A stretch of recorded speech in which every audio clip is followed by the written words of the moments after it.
Welcome back to our YouTube channel. എന്തൊക്കെയാണ് വിശേഷം? എല്ലാവർക്കും സുഖാന്ന് കരുതുന്നു. ഇന്ന് നമ്മുടെ വീഡിയോ നല്ലൊരു അടിപൊളി വീഡിയോ ആണ്.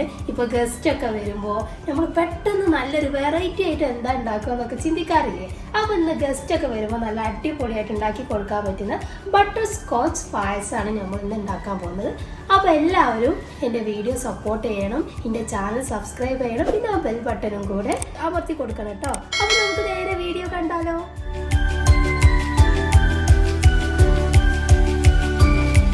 ഇതിലേക്ക് വേണ്ടത് പഞ്ചസാരയാണ്.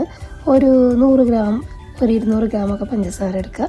എന്നിട്ട് നല്ല ചൂടായ ഒരു പാനിലേക്ക് പഞ്ചസാര നന്നായിട്ട് ഉരുക്കാൻ വേണ്ടിയിട്ട് വെക്കുക. അതായത് കൂടുതലായിട്ട് ഇപ്പോൾ നന്നായിട്ട് ബ്ലാക്ക് കളർ ആവരുത്, കാരണം നല്ല ബ്ലാക്ക് കളറായി കഴിഞ്ഞാൽ കയ്പ്പ് വരുമല്ലോ.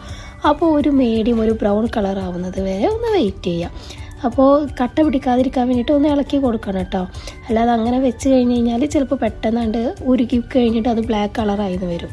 അപ്പോൾ അതും കൂടെ ശ്രദ്ധിക്കണം, നന്നായിട്ട് ഇളക്കി കൊടുക്കണം. അപ്പോൾ ഒരു ബ്രൗൺ കളർ വരെ ആകുന്നത് വരെ മതി. ബ്രൗൺ കളർ ആയതിന് ശേഷം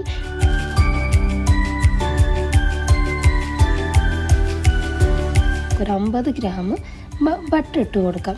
സാൾട്ട് ഇല്ലാത്ത ബട്ടർ ആയാലും കുഴപ്പമില്ല, ഇനി സാൾട്ട് ഉള്ളതായാലും കുഴപ്പമില്ല. ഞാനിവിടെ എടുത്തിട്ടുള്ളത് സാൾട്ട് ഉള്ള ബട്ടറാണ്, കാരണം എൻ്റെ അടുത്ത് സാൾട്ട് ഇല്ലാത്ത ബട്ടർ ഇല്ലായിരുന്നു.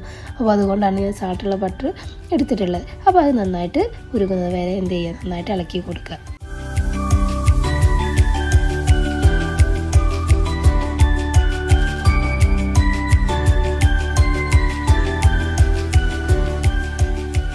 പിന്നെ നമുക്ക് വേണ്ടത് മിൽക്ക് മെയ്ഡാണ്. ഞാനിവിടെ 2 ടേബിൾ സ്പൂൺ മിൽക്ക് മെയ്ഡ് എടുക്കുന്നുണ്ട്. അപ്പോൾ മിൽക്ക് മെയ്ഡ് നന്നായിട്ട് യോജിപ്പിക്കുക. കട്ട പിടിക്കരുത്. തീ പിന്നെ നന്നായിട്ട് സ്ലോയിലാക്കി വെക്കണം കേട്ടോ, എന്നാലേ കട്ട പിടിക്കാതെ ഇരിക്കുള്ളൂ. എന്നിട്ട് പിന്നെ കുറച്ച് പാൽ ഒഴിച്ച് കൊടുത്തിട്ട് ഒന്നും കൂടെ എന്ത് ചെയ്യുക, നന്നായിട്ട് മിക്സ് ചെയ്ത് കൊടുക്കുക.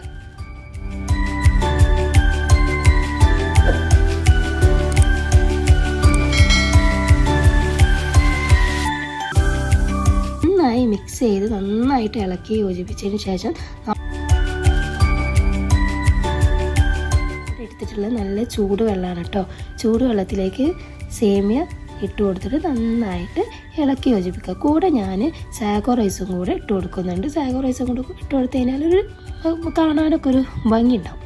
അപ്പോൾ അത് നിർബന്ധമൊന്നുമില്ല. ഇനി സേമിയ മാത്രം മതി എന്നുണ്ടെങ്കിൽ സേമിയ മാത്രമേ നമുക്ക് ആഡ് ചെയ്ത കേട്ടോ.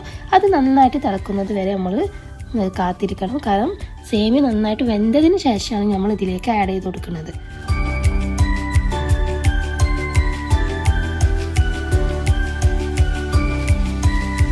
നന്നായി സേമിയ ഊറ്റിയെടുത്തതിന് ശേഷം നമ്മൾ തയ്യാറാക്കി വെച്ച് അതേ പാനിലേക്ക് ഈ സേമിയ എല്ലാം കൂടി ഇട്ടിട്ട് നന്നായിട്ട് യോജിപ്പിക്കണം കേട്ടോ. നന്നായിട്ട് യോജിപ്പിച്ച ശേഷം നന്നായിട്ട് തിളച്ചോട്ടെ. എന്നിട്ട് ഒന്ന് കുറുകുന്നത് വരെ ഒന്ന് വെയിറ്റ് ചെയ്യുക. അതിന് കൂടെ ഇളക്കി കൊടുക്കണം കേട്ടോ, അടി പിടിക്കാൻ പാടില്ല. അപ്പോൾ നമ്മൾ ബട്ടർ സ്കോച്ചൊക്കെ തയ്യാറായിട്ടുണ്ട്. നല്ല അടിപൊളിയാണ്, നല്ല ടേസ്റ്റിയാണ്. നിങ്ങൾ ഒരിക്കലെങ്കിലും ഒന്ന് തയ്യാറാക്കി നോക്കിക്കഴിഞ്ഞാൽ നിങ്ങൾക്ക് മനസ്സിലാവും കേട്ടോ. പിന്നെ നമ്മൾ ലാസ്റ്റായിട്ട് ഇതിലേക്ക് ചേർക്കേണ്ടത് എന്താണെന്ന് വെച്ച് കഴിഞ്ഞാൽ ഒരു കുറച്ച് നെയ്യ് എടുത്തിട്ട് അതിലേക്ക് അണ്ടിപ്പരിപ്പും ഒരു 2 ഏലക്കായും കൂടെ ഒന്ന് വറുത്തെടുത്തിട്ട് നേരെ ഇതിലേക്ക് ഒഴിച്ചെടുക്കുക കേട്ടോ. നന്നായിട്ട് ഇളക്കി യോജിപ്പിക്കുക. അപ്പോൾ നമ്മുടെ ബട്ടർ സ്കോച്ച് സേമിയ പായസം ഇവിടെ തയ്യാറായിരിക്കുന്നു.